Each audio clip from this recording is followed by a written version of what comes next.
Good morning. Good morning. What place is this? This is Wiley Island. You're in my home near Hanani Village. I'm Devin Forrester. Devin Forrester? Then you know my son Buddy. Maybe you know him by the name Marvin. I know him by both names. You must be Wiley Oldman. I've been expecting you. You've been expecting me. Where's Buddy? He and his wife and children left for Australia a few days ago. The need for radio silence kept us from informing you. Oh, stay seated. Don't try to get up.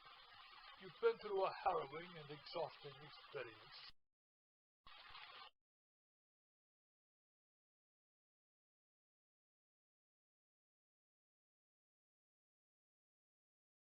I want some breakfast. Try to eat something. Thank you very much. Have you heard from them? Are they safe? I hope to hear from them after they've safely arrived in Australia. So they're somewhere in the Coral Sea, and I've come here for nothing. Perhaps not for nothing, old man. After I've shown you around this island a while, you may gain a better understanding of the sun you haven't seen in 10 years, and why he and his family insisted on staying until they absolutely had to leave. What about you? Shouldn't you be making plans to leave this island? Apparently, but he hasn't told you much about my condition. The one that forced you to go into semi-retirement 10 years ago. Yes, the one that created the job opening for Buddy. Just what ails you exactly, and what does that have to do with your not being able to leave this island? Oh, it's not contagious. The doctor said I had natural causes. Mercy, natural causes. You can't be too careful with natural causes. People have been known to die from it. Yes, it's hard to explain, but as the American novelist wrote, I can't go home again. That American novelist was Thomas Wolfe. He was from western North Carolina. He probably said, you can't go home again. Oh, I don't know about that. In Thomas Wolfe's travels, he may have picked up an accent, so he may have said, I can't go home again. If he showed up in western North Carolina talking like that, home folks might think he's putting on airs. Somebody might just try to beat him up. That may be why he can't go home again.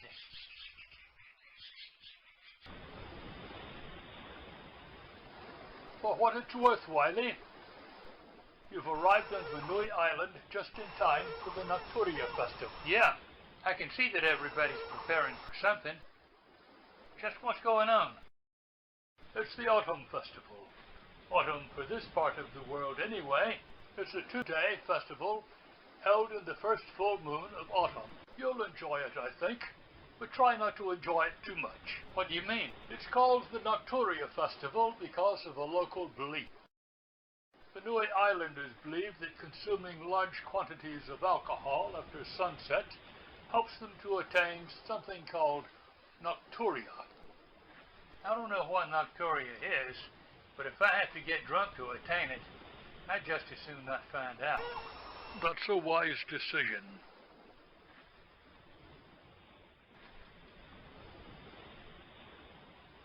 Shall we go?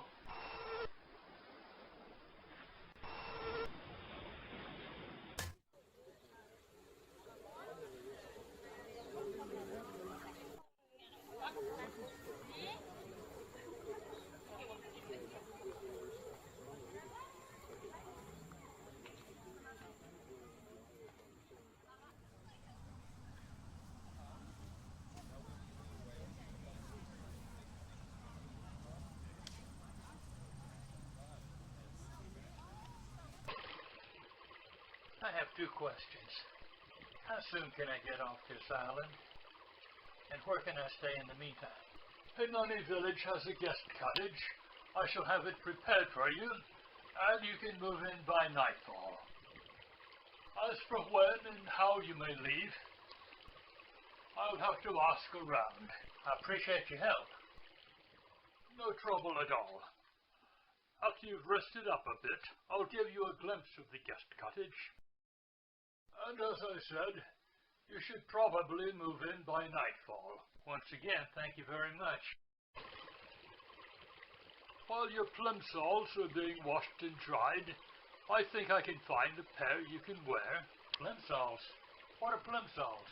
I believe you Americans call them sneakers. Oh, I see. Wiley, you were in the water for hours. I don't suppose that watch you're wearing is still working?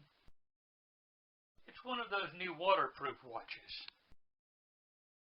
My wife bought it for me for my retirement when I retired from the university. It's customary for your place of employment to buy you a watch as a retirement present in gratitude for a job well done. Congaree University.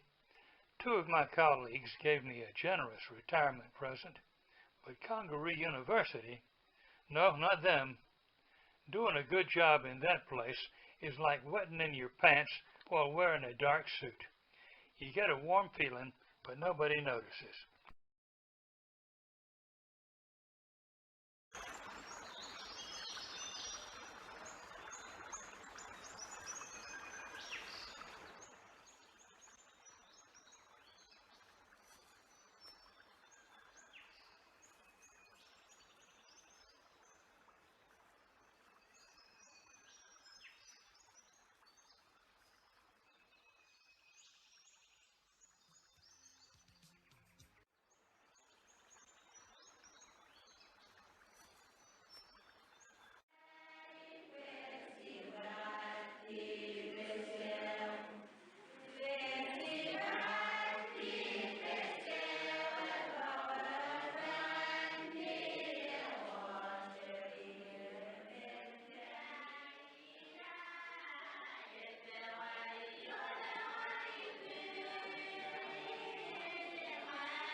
There isn't much to see here during the holidays, but I thought you would like to see Buddy's classroom.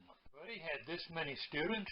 It's a one-room schoolhouse. Instead of dividing the students by age or grade level, they all share the same classroom. The more advanced students teach the lower-level students. He told me it was a one-room schoolhouse. We still have one-room schoolhouses in South Carolina. But he just didn't tell me how many students he had. When a student has to teach a lesson to other students, he not only remembers it, he has to think about it. Thus the student remembers and understands the lesson.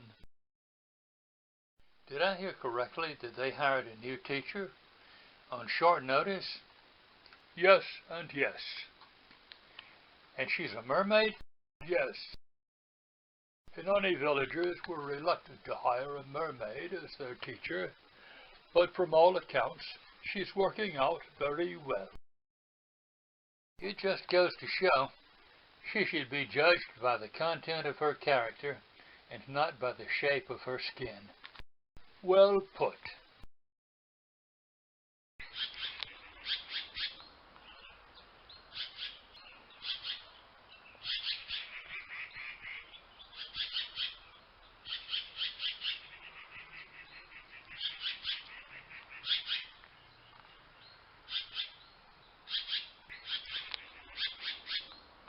How much trouble have I gotten myself into?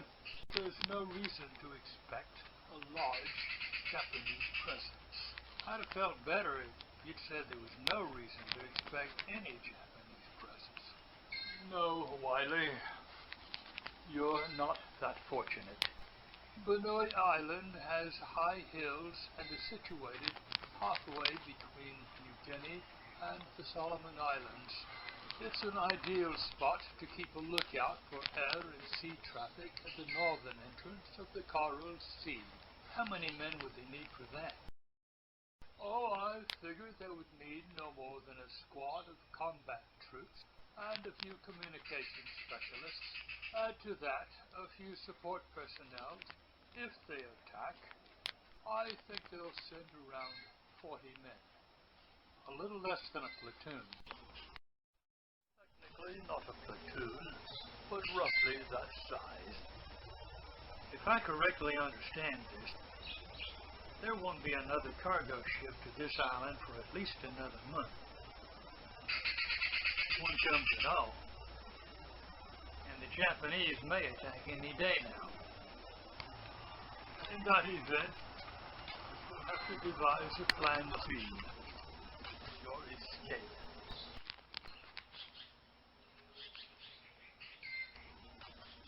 Well, Wiley, we're almost at the cottage. Lead on, Macduff.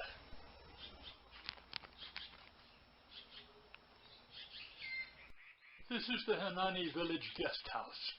It will be ready for you to move in this afternoon. It looks cozy. I think I'll like it. I hope so. It will be your home until I find a way to get you off this island. Shall we go? Devin, I didn't change a thing by coming here, except making things worse for everybody. I crapped in my own mess kit. Wiley, you did the best you could with what you knew. I don't want you to carry the same load of guilt I've been carrying for 42 years. 42 years? Are you referring to the Seymour expedition? Yes, or as some people called it, the See No More expedition. It was intended to be a rescue mission, but we ended up needing rescue ourselves. We changed nothing other than getting a lot of good men killed. The outcome of the Seymour expedition was disastrous, but for what it's worth, the men were heroic.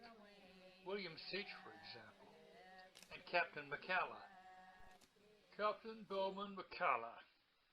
You served under him at Cienfuegos. When you cut the communications cables at Cienfuegos, you were heroic. You and the others. I didn't feel like it, but I see what you mean. When we cut the communication cables, the Spanish garrison in Puerto Rico had to surrender to us. That gave us control over the Caribbean Sea, which meant that Cuba had to surrender. Yes, no matter what happened at San Juan Heights in Cuba, the war was won at Cienfuegos. Yeah, that's the way I look at it. Teddy Roosevelt's publicity stunt won him the presidency, and Bowman McCalla just went back to work as usual. The Army and the Marine Corps hogged the medals. But when you're in the Navy, doing a good job is like... Did I tell that joke already? Yes, Wiley, you did. You know you're getting old when you tell the same joke twice. As to your earlier point, you're right. It doesn't seem fair. Well, life isn't fair. That's why bras come in different sizes.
Rơi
This was one of their favorite spots for free time activities.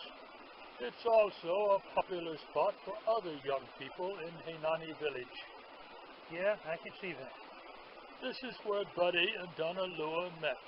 From the moment they met, they couldn't take their eyes off each other.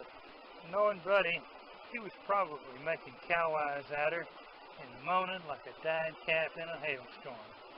I think that's a pretty accurate, if colorful, description. They were not able to have a proper honeymoon, but they did come here. It's not Niagara Falls, but in their hearts, it was just as good. Probably better. Niagara Falls is overrated anyway. Oh, you've been to Niagara Falls? No, but the way I hear it, Niagara Falls is the bride's second biggest disappointment on her honeymoon. Oh, I see. Two kinds of places are good for honeymoons. Familiar places that have special meaning for the couple, and unfamiliar places the couple can discover together. Well put. This place had a special meaning for them. In western North Carolina, some folks like to stay at the Heart of Asheville Hotel out on Haywood Street. To my way of thinking, that's for folks who have more dollars than cents. You have simple tastes. Yeah, I think so. The Heart of Asheville Hotel may be fine for honeymooners, but it's a little bit too rich for my blood, a little bit too expensive for a regular vacation. Now that the kids are grown, my wife and I like to stay at Sunset Court. That's a little family-owned motel just off Highway 19, a couple miles west of Waynesville.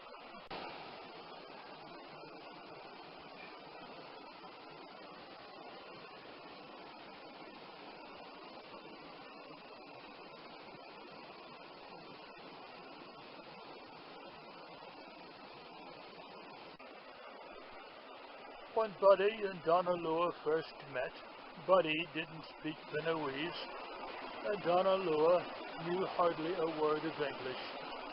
Over time, they learned each other's language. Did Donna Lua learn to speak English with an American accent? No, Wiley. She's a Benue Islander. She speaks with a Benowese accent. And her Benowese accent didn't take any of the romance out of their relationship? Wiley, you should learn to be more culturally sensitive. I'll try. Now, where was I? Oh yes, they learned to speak each other's language. Water. Water.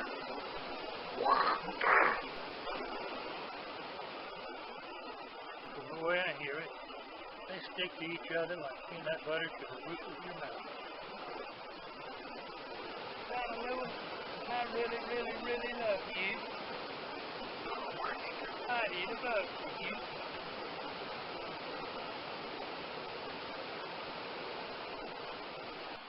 Devin, that mermaid over there. Is she the new teacher? Yes, that's the new teacher. It looks as if she's talking to herself.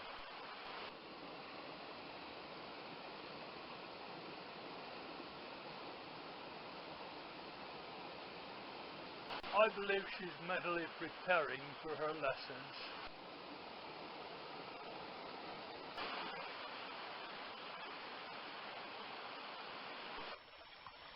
In Buddy's letters, he told me there were white people living in various places on this island. Yes, they called themselves the Service Organization for Cross-Cultural Understanding. Have they left yet?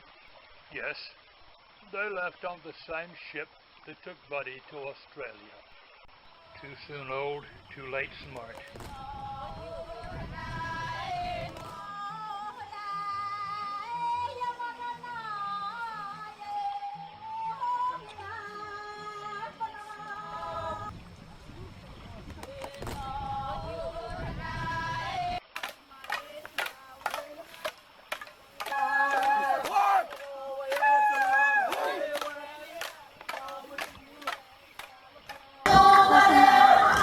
How old is that girl to the right? The little one. She's elementary. Relative.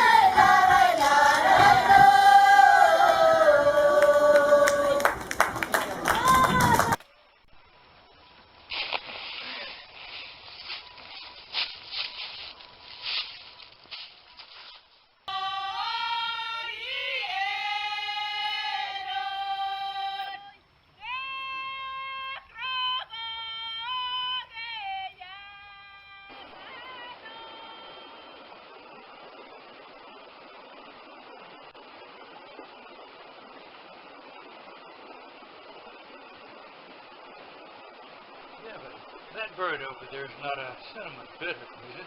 No, it's a Malayan night heron. Night heron during the day? As you can see, that bird is not wearing a watch. He doesn't know what time it is. We also have black-crowned night herons that are commonly seen during the day. So you're saying that birds around here are confused about what time it is? Birds are never confused. For them, any time is the right time.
Excuse me, ladies.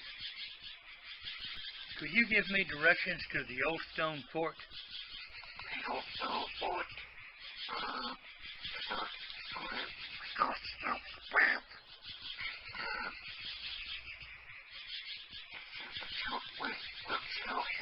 It's no trouble? No, it's no trouble. Everybody knows what a stone fort is, but it's just a good forest. Not a living soul goes there anymore. I bet you could make your way there from here. And the one best makes me able to live.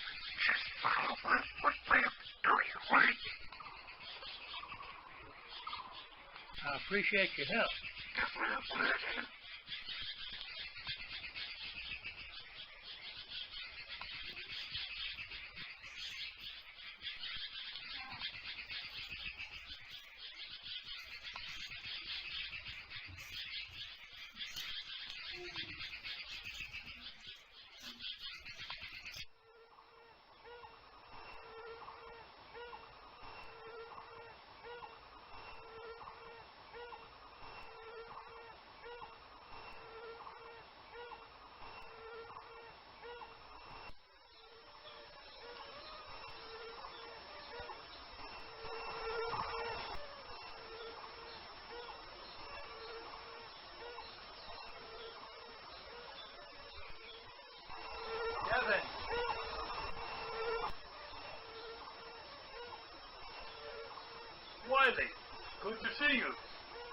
Somebody told me I'd find you up there.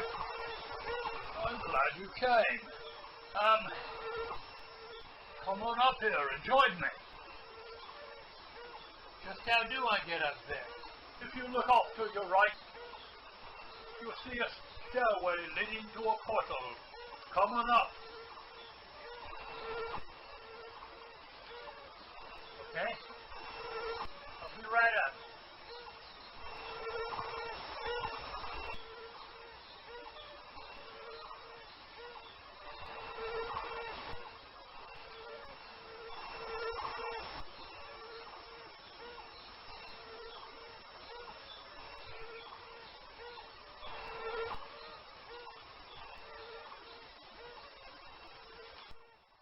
Good morning, Wiley. I trust you slept well. Yes, I did, thank you.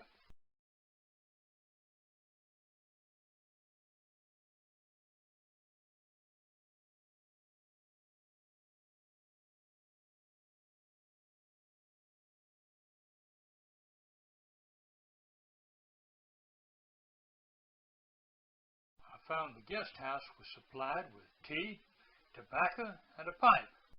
It was very generous of you. Of course. Without tea and tobacco, it wouldn't be civilized. What are you doing up here?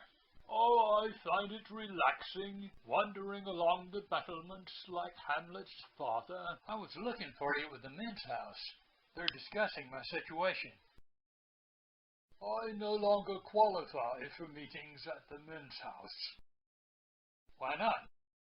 Because of my condition. Yeah, I can understand that. One of my neighbors had to give up squirrel hunting. Did squirrel hunting become too strenuous for him?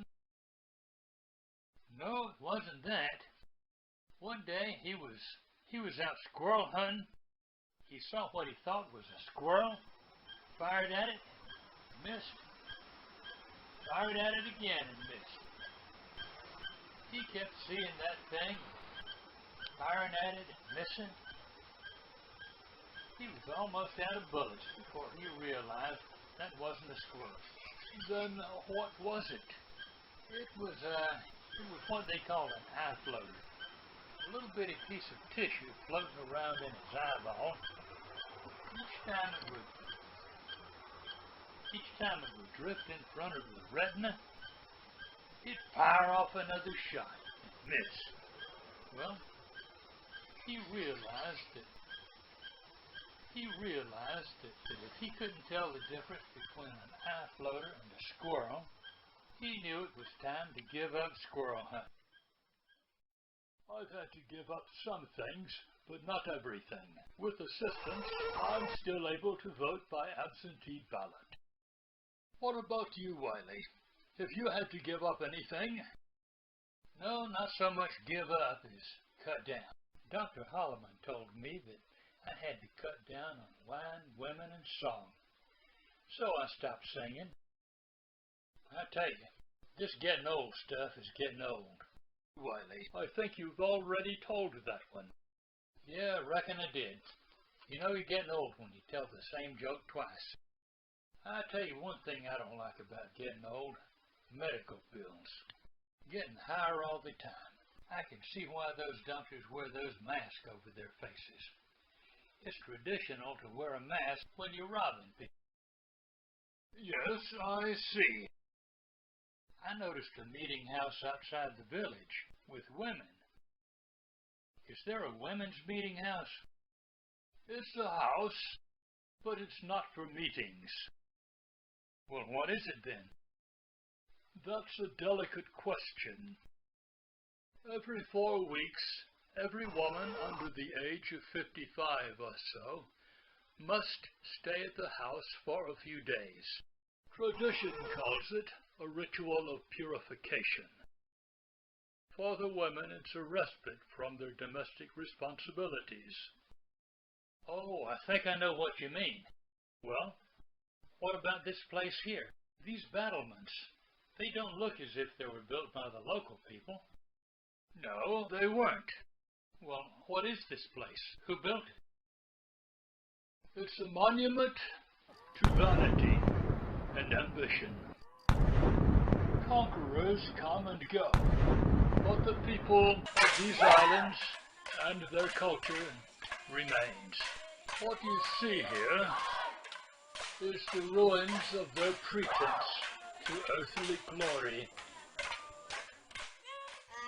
This is Nina, and Nina, mangan Nina.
It's 6 o'clock, right? 10 to 6.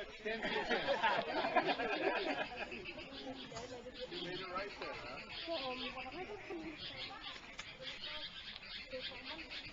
She can help you.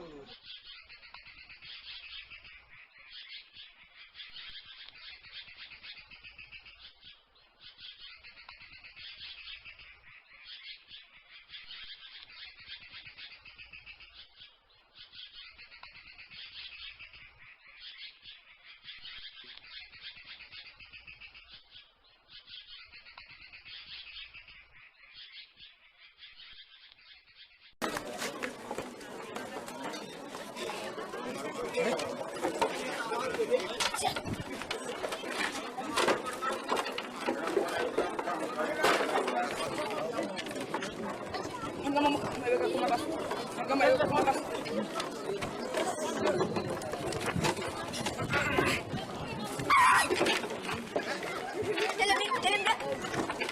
foto, lagi. Kemana foto?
Have you been giving thought to where Buddy, Donna Lua, and your grandchildren will stay until the war is over? The way I see it, it comes down to Australia or Timmonsville.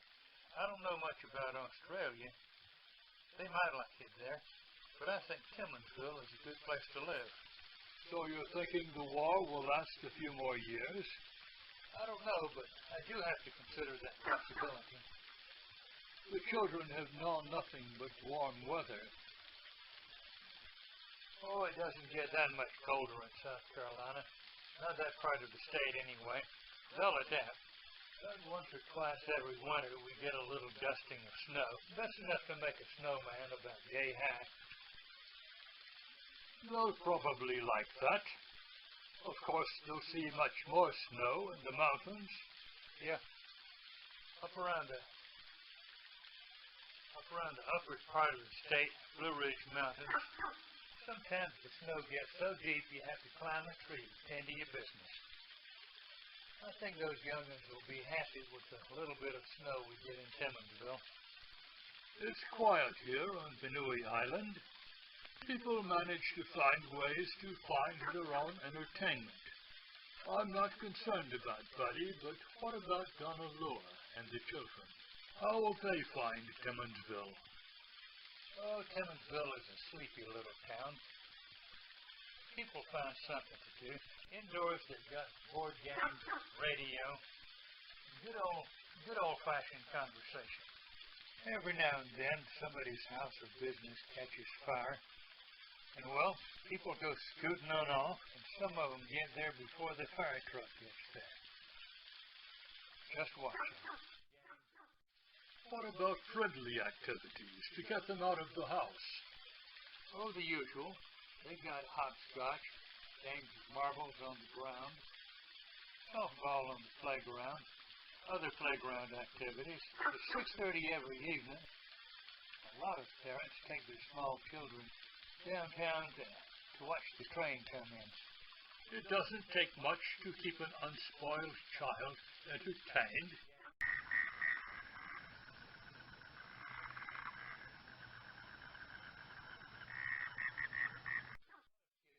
Go swimming in Walker's Pond. It's an irrigation pond between Timmonsville and Sparrow Swamp. Those kids think it's a fine place to go swimming as long as they keep an eye out for water moccasins. Oh dear, snakes? Yeah, snakes. Kids don't always find the best entertainment. And some of them need better watching and churching. Other than risky activities, which is the exception rather than the rule, I was just going to say there's not much excitement in Timmonsville. Well, we kind of like it. It's peaceful, quiet. Usually when we have some excitement, it's bad news. About 5 years ago, we had a plane crash about 2 blocks from Main Street. Any serious injuries? Both boys were killed. No, not boys exactly, young men. They were trying to get home to visit their mama who was sick in Timmonsville. They crashed an A-17 pursuit plane into a vacant lot on Clifford Street, about a block from the elementary school. Oh, terrible. Yeah, terrible and sad. Thousands of people from all over 3 counties came to look at the wreckage. Governor Roland Johnston came to the funeral. The military honor guard fired a 21-gun salute in 3 volleys. Their mama got over her illness, but I don't know if she'll ever get over losing her 2 sons. I can see why some people in Timmonsville would prefer peace and quiet. A while back, we had an elephant attack on Main Street. An elephant attack? In South Carolina? Well, every now and then, a circus comes to town, and before they set up their tents someplace outside of town, they run a parade down Main Street. Let everybody see everything they have to offer. Well, there was a truck farmer standing there on the sidewalk, He had his cabbages next to him, selling them to whoever would buy them. And when the elephants came along, one of those elephants looked straight at him and just ran toward him. And that elephant grabbed up one of his cabbages with his trunk and slammed him side the head so hard that it just knocked him off his feet. Why would an elephant do that? That's what the elephant's trainer wanted to know. He said, have you ever mistreated an elephant? Well, come to find out, some years earlier, the circus came through town. The truck farmer gave a plug of his chewing tobacco to an elephant. The elephant ate it and got sick. And the trainer said, it must have been the same elephant. Those critters have long memories. So I've heard. Wiley, while I'm thinking about it, I suggest you become familiar with this leaf. Learn to recognize it. Here, take it. There are many growing wild around here. What is it? It's a powerful insect repellent. I've noticed you swatting insects from time to time. Oh, this'll come in handy. You might have noticed we have ferries on this island. Yeah, I've noticed that. I would hate for you to absent-mindedly swat one. Yeah, it's a reflex action. I'll have to be careful. Yes, please do that.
Another round.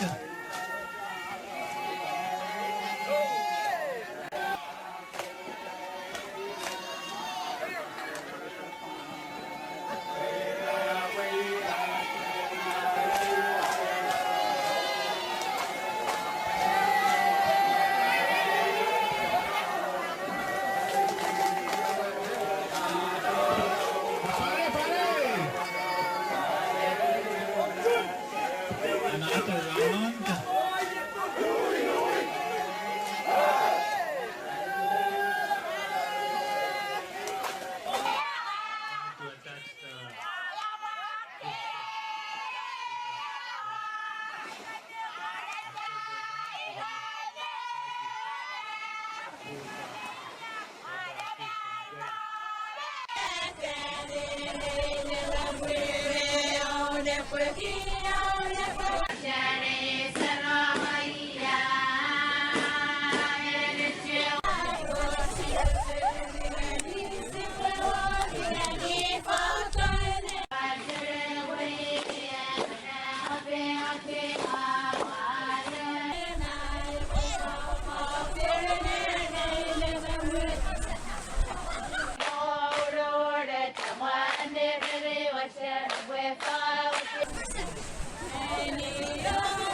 I've been asking around on your behalf.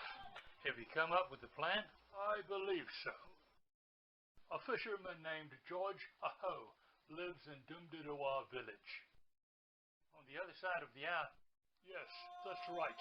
At this time, he's on a fishing trip to Bumbada Atoll. There he will be speaking with a man named Baga Sakitumi. They will be talking about an arrangement for your stay. Baga Sakitumi? That sounds like a Japanese name. It's a Japanese name, and he has some Japanese ancestry, but he was born and reared in Hamhock, Alabama, and his wife, Effie Ray, is from Sumter, South Carolina. Sumter? Sumter's not very far from Timmonsville. Ever since the American President Roosevelt began putting Japanese Americans in prison camps, Mr. Sakatumi has been walking a thin line between the Americans and the Japanese. With the Japanese military moving in this direction, Mr. Sakatumi has been treading an even thinner line. He's been trying to, shall we say, cultivate a Japanese identity. How well is it working out? Let's just say that he's as Japanese as apple pie. That bad, eh? I'm afraid so. George Aho expects to return to Benui Island on April 3rd and leave for Bumbada Atoll the same day. If all goes according to plan, you can be in Australia with your son Buddy and his family in just a few weeks. And in Timmonsville with your wife and parakeet in about a month or so. That sounds like a winner. What happens if the Japanese invade the island before April 3rd? Then we go to Plan B. In that event, you'll have to find your own way across the island, avoiding the main roads, hide out in the jungle until George is ready to return to Bumbada Atoll. The Japanese will be searching every fishing vessel on the island, but they will not be able to search canoes. George's nephew will smuggle you aboard his canoe to get you beyond the breakers to George Aho's fishing vessel, and from there you can find your way to Bumbada Atoll. How can I get from Bumbada Atoll to Australia? When things begin to settle down, you can find your way to Bapalula Island, 100 miles west of Bumbada Atoll. From there, you can find your way to Australia. How safe will I be on Bumbada Atoll? The highest point on Bumbada Atoll is 17 feet above sea level. The island is too small for a landing strip, and it has no deep water port. The war will pass you by. I appreciate your help. Let's just hope the Japanese don't give us an April Fool's Day surprise. Wiley, if it comes down to it, I hope you will be able to hide out in the jungle until it's time for George to leave. I think so. I've seen plenty of wild edible plants on the island. Wood sorrel, raspberries, wild strawberries, you name it. A country boy can survive. Don't get overconfident, Wiley. The natives are fearful of something in the remoter areas of this island. Something unspeakable. What do the natives think it is? I don't know. They never speak of it. What was that? What was what? Something sounded like a piano. Yes? Oh, pay no attention to him. The director hired him to compose a dramatic musical score, and that was the best he could do. Ooh, somebody's an unhappy camper. Did you miss your nap? You mind your tongue, young man. Your job is hanging by a thread. Well, as they say back home, From the time that you're born till you ride in a hearse, it's never so bad that it can't get worse. All you can do is pray for wisdom, do the best you can with the knowledge and resources you have, and leave the consequences to the Lord.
Sige, pasa!